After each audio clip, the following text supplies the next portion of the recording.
part 4, chapter 8. So let's get into it.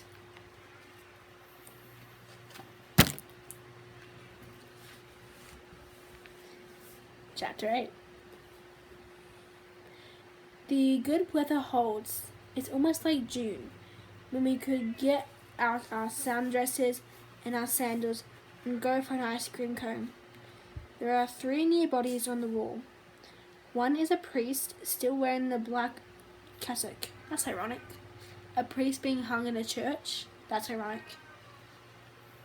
If you hear a meowing, that's my cat. She is in bed.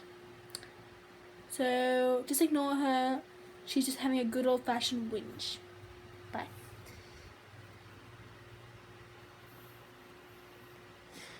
There's a priest wearing the black cassock.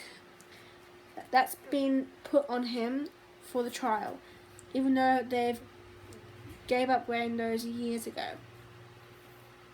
When the sect wars first begun, cassock made them too conspicuous. The 2 others have purple placards hung around their necks. Gender treachery. Their bodies still wear the guardian uniforms. Caught together, they must have been. But where? A barracks? A shower? It's hard to say. The snowman with the red smile is gone. We should go back, I say to Offred. I'm always the one to say this. Sometimes I feel that if I didn't say it, she would stay here forever. But is she mourning or gloating? I can't tell. Without a word, she swivels, as if she's voice activated, as if she's on a little oiled wheels, as if she's on the top of a music box. I resent this grace of hers. I resent her meek head, bowed as if into a heavy mind where there is no wind. We leave the wall, walk back to where we came in the warm sun. It's a beautiful May day, Offred says. I feel rather than see her head turn towards me, waiting for a reply. Yes, I say, praise be. I add as an afterthought, May Day used to be a distress signal a long time ago, in one of those wars we studied in high school. I kept getting them mixed up, but you could tell them apart from the airplanes if you paid attention. It was Luke who told me about Mayday though. Mayday, Mayday for pilots whose planes had been hit and ships. Was it ships too? At sea? Maybe it was SOS for ships? I wish I could look it up. It was something from Beethoven. For the beginning of the victory in one of those wars, do you know where it came from? Said Luke. Mayday? No, I said. It's a strange word to use for that. Isn't it? Newspapers and coffee on Sunday mornings before she was born. There were still newspapers then. We used to read them in bed. It's French, he said. From Mère Adès. Mère Adès. Help me. I'm actually learning French, by the way, so I might actually be able to say that better. Mère Adès? Mère Adès? I don't know. Help me. Coming towards us, there's a small procession, a funeral. 3 women, each with a black transparent veil thrown over her headdress, an econo wife, and 2 others. The mourners also worn-looking, as are their faces. Someday, when times improve, says Lydia, no one will have to be an econ wife. The first one is the bereaved, the mother. She carries a small black jar. From the size of the jar, you can tell how old it was when it foundered.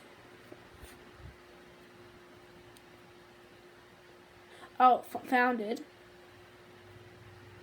inside her, flowered to its death. 2 or 3 months ago, too young to tell whether or not it was an unbaby. The older ones, and those that die at birth, have boxes. We pause, out of respect, while they go by. I wonder if Offred feels what I do, a pain like a stab in the belly. We put our hands over our hearts to show these stranger women that we feel with them in their loss. Beneath her veil, the first one scowls at us. One of the others turns aside, spits on the sidewalk. The Ekin wives do not like us. Typical.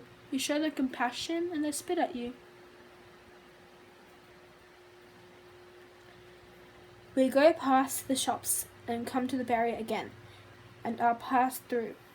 We continue on among the large, empty-looking houses, the weedless lawns.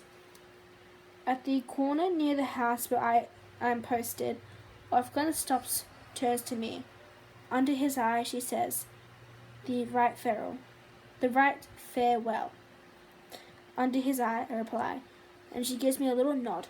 She hesitates, as if to say something more, but then she turns away and walks along down the street. I watch her. She is like my own reflection in a mirror, from which I am moving away. In the driveway, Nick is polishing the whirlwind again. He has reached the chrome at the back. I put my gloved hand on the latch of the gate. Open it, push inward. The gate clicks behind me. The tulips along the border are redder than ever, opening no longer wine cups but chalices. That's what it is, chalices.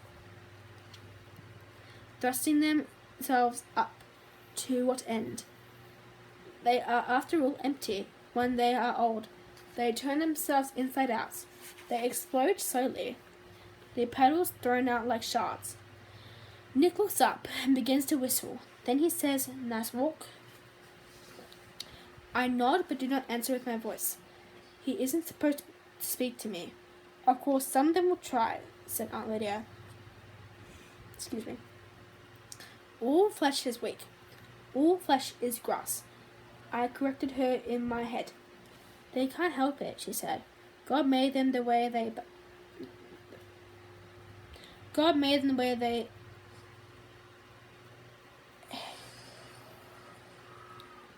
Oh, sorry, again. God made them that way, but he did not make you that way. Oh, shit. Sorry, off the page. He made you different. It's up to you to see the boundaries. Later you will be thanked. In the garden behind the house, the commander's wife is sitting in the chair she had bought you. Serena Joy, what a stupid name. It's like something you'd put on your hair in the other time, the time before, to straighten it. Serena Joy, it would say on the bottle, with a woman's head and a cut paper silhouette on a pink oval background and scalloped gold edges. With everything to choose from in the way of names, why did you pick that one? Serena Joy was never her real name. Not even then. Her real name was Pam. I read that in a profile on her in a news magazine, long after I'd first watched her singing while my mother slept in on Sunday mornings. By that time, she was worthy of a profile. Time or Newsweek. It must have been. She wasn't singing anymore by then. She was making speeches. She was good at it. Her speeches were about the sanctity of the home, about how women should stay home. Serena Joy didn't do this herself. She made speeches instead. But she presented this failure of hers as a sacrifice she was making for the good of all. Around the time someone tried to shoot her and missed, her secretary, who was standing right behind her, was killed instead. Someone else planted a bomb in her car when it went off too early, though some people said she'd put the bomb in her own car for sympathy. That's how hot things were getting. Luke and I would watch her sometimes on their late night news, bathrobes, nightcaps. We'd watch her sprayed hair and her hysteria and the tears she could still produce at will, and the mascara blackening her cheeks.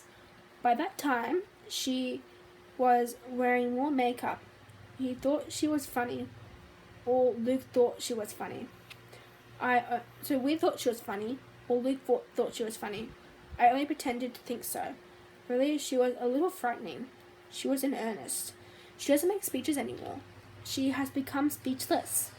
She stays in her home, but it doesn't seem to agree with her. How furious she must be, now that she's been taken at her word. She's looking at the tulips. Her cane is beside her, on the grass. Her profile is towards me. I can see that in the quick sideways look I take at her as I go past. It wouldn't do to stare. It's no longer a flawed cut paper profile. Her face is sinking in upon itself, and I think of those towns built on underground rivers where houses and whole streets disappear overnight into sudden quagmires, or coal towns collapsing into mines beneath them. Something like this must have happened to her once she saw the true shape of things to come. She turns her head. She doesn't acknowledge my presence in any way, although she knows I'm there. I can tell she knows. It's like a smell, her knowledge. Something has gone sour like old milk. It's not the husbands you have to watch out for, said Aunt Lydia. It's the wives. She'd always try to imagine what they must be feeling. Of course, they will resent you. It's only natural. Try to feel for them. Aunt Lydia thought she was very good at feeling for other people. Try to pity them. Forgive them, for they know not what they do. Again, the tremulous smile of a beggar, the weak-eyed blinking, the gaze upwards through the round steel-rimmed glasses towards the back of the classroom, as if the green-painted plaster ceiling were opening and God on a cloud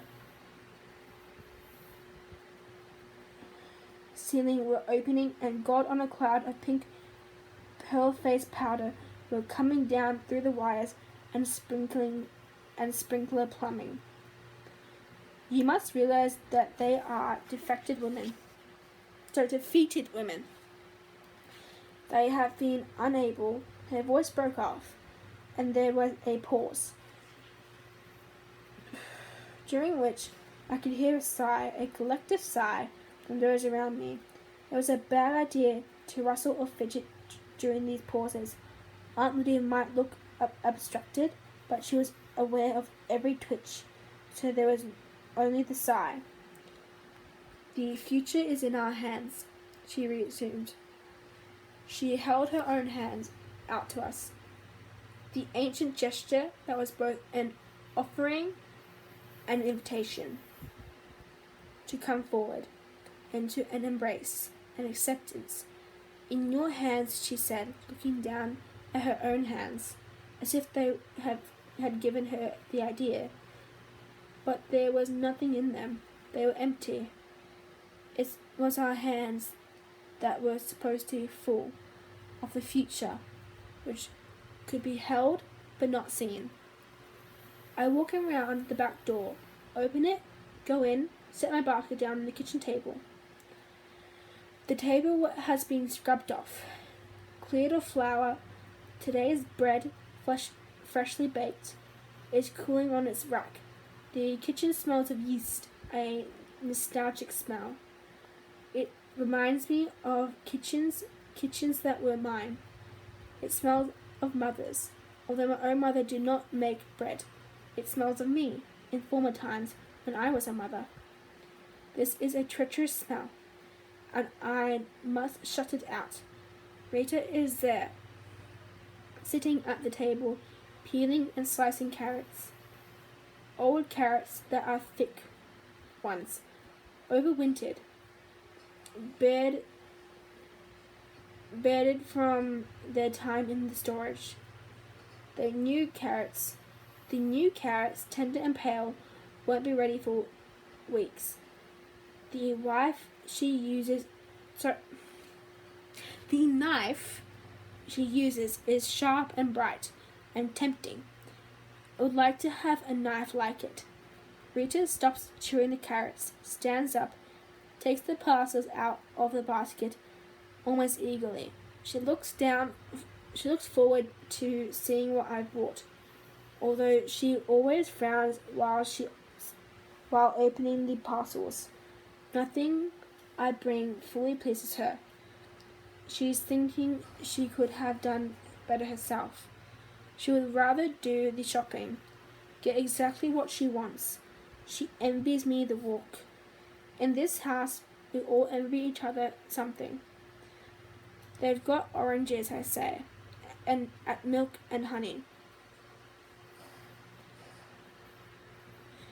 There are still some left. I hold out this idea to her like an offering. I wish to integrate myself. I saw the oranges yesterday, but I didn't tell Rita. Yesterday she was too grumpy. I could get some tomorrow, if you'd give me the tokens for them. I hold out the kitchen to her. She wanted steak today, but there wasn't any. Rita grunts, not revealing pleasure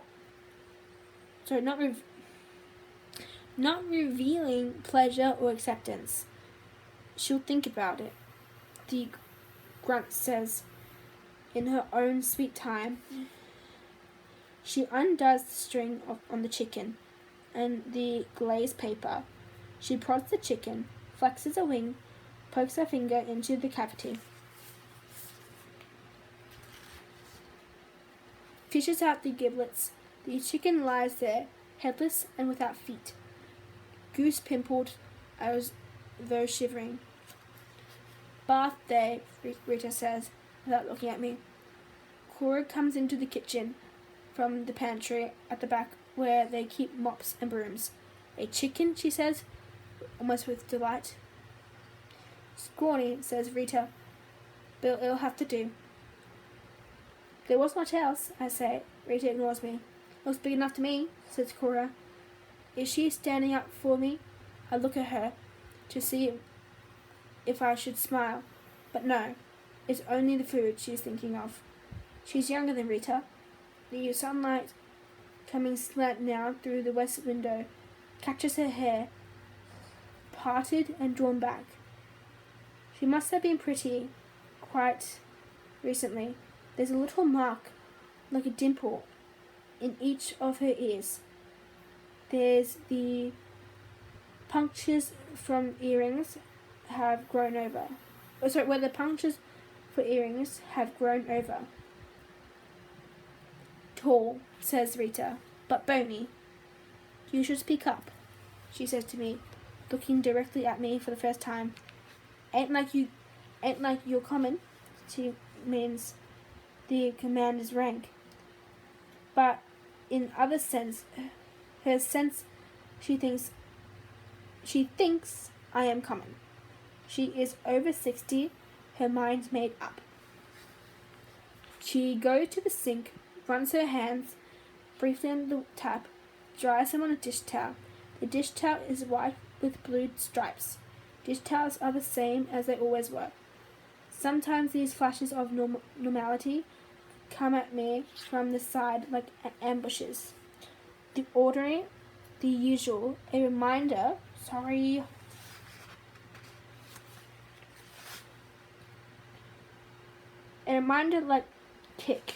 a kick. I steal the dish towel out of context, and I catch my breath. In some ways, things haven't changed that much. Who's doing the bath? Says Rita to Cora, not to me. I got to tenderize this bird.